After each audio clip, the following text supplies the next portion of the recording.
two in the developed world, which is New Zealand. And we're supposed to be a free, freedom-loving, liberty-minded country with an emphasis on personal responsibility, except for drugs, of course. Except for drugs. I think that we have criminalized. We have made criminals out of 30 million Americans that, but for our drug laws, might otherwise be tax-paying, law-abiding citizens. And again, no excuse for crime committed with regard to drugs where there has been crime committed associated with those drugs. And I mean crimes committed with guns, violence, property crimes committed against you and I to be able to pay for drugs.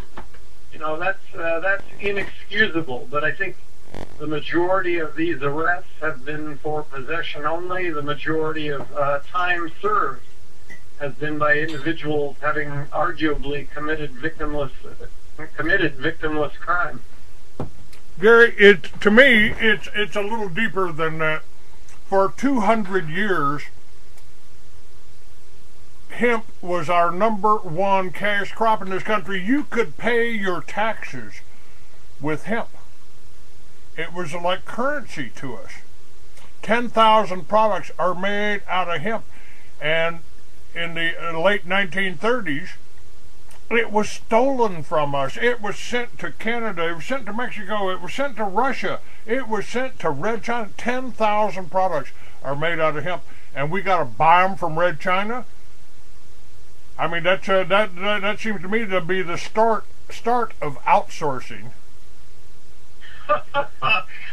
Well, it's just a shame that we continue to export products, goods, and services that might be happening in this country that we're letting go. I think analogous to that, Clay, I think analogous to that is that with our current immigration policy, we're educating young Indian engineers, and then we're sending them back to India because we won't have them here in this country because of our immigration policy.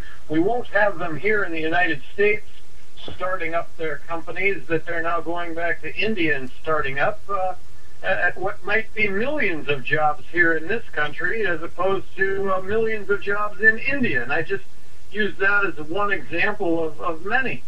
We have the founder of Google was from Russia, and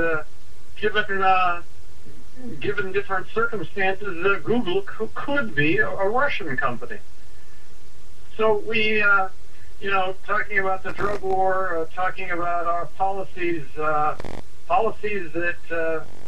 take goods and services that we were providing out of this country and giving it to others, just seems a little foolish. Now, there was a conversation between Joe McCarthy and a gentleman that was in the high up in the government, James Forrestal, who obviously got thrown out of the Bethesda Naval Hospital top floor window after making this comment. McCarthy mentioned something about these communists being stupid, and Forrestal said, no, consistency is not the mark of stupidity. If they were just stupid occasionally, they'd make a mistake in our favor.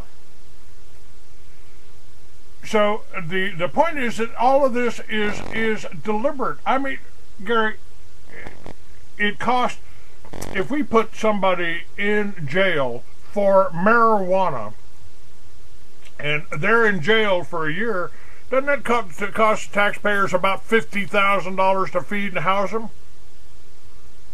Well, I think it's a little less than that, but even at half that amount, which I put the estimate at, even at half that amount, Clay, that's a whole lot of money. I met an individual 3 weeks ago in Des Moines, Iowa, who had been arrested for possession of 1 gram of marijuana, 1 gram of marijuana, with the intention to distribute it to his 17-year-old daughter.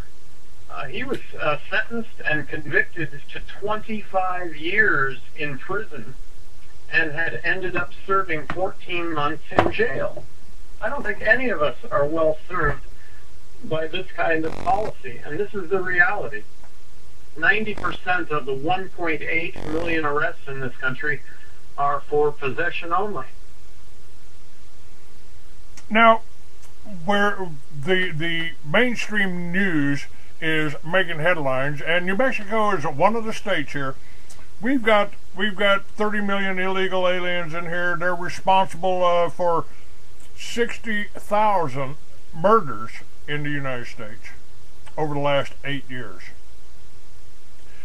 And I think I don't know if I'd agree with those numbers, Clay.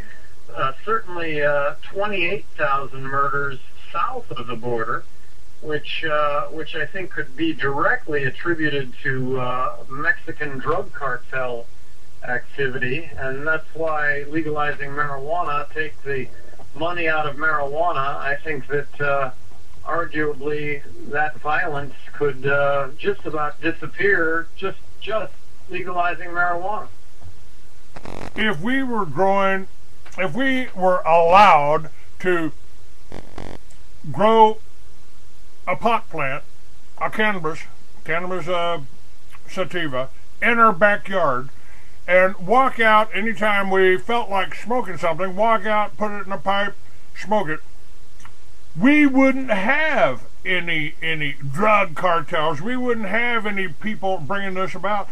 And Gary, in the information that I've sustained and pulled up over the last 20 years, published in the magazine, the CIA, the Mossad, the intelligence agencies, the Russian mafia are the people behind these drug cartels down in Mexico, down in Colombia. Even George Bush, when he was CIA director, was involved in Operation Watchtower, which was they flew 100 plane loads of cocaine into Albrook Air Force Base and then on up to a little airport called Mena, Arkansas. What about the if our intelligence agencies are doing this and they're bringing this and allowing these illegals and drug runners to bring all of this stuff into our open porous borders here? What's the plan? I mean, this isn't happening by accident, is it, Gary? Well, I don't know if this has happened. I've certainly read those same articles.